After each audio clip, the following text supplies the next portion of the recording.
following areas in Got it. Delaware, Newcastle, in northeast Maryland. I knew it would go off. New Jersey, Atlantic, Camden, coastal Atlantic, coastal ocean, eastern Monmouth, Gloucester, It's saying the same thing. Morris, northwestern Burlington, Come here. Salem, Somerset, Olivia. Burlington, and western Monmouth, in southeast Pennsylvania, Delaware, eastern Chester, It went off.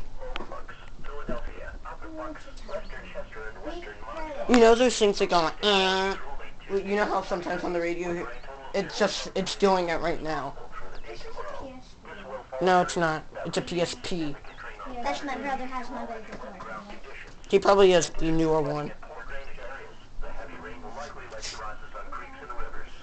Some of the tributaries could see minor or even moderate level flooding with this event.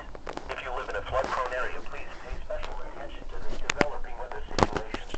A flood watch means there is a potential for flooding based on current forecasts.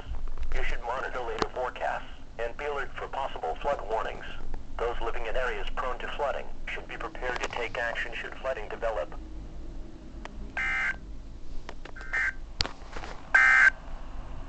The following river stage data is for recreational use only. You see those letters. Treatlesville. The latest stage was 6.1 feet at 10 a.m. Monday.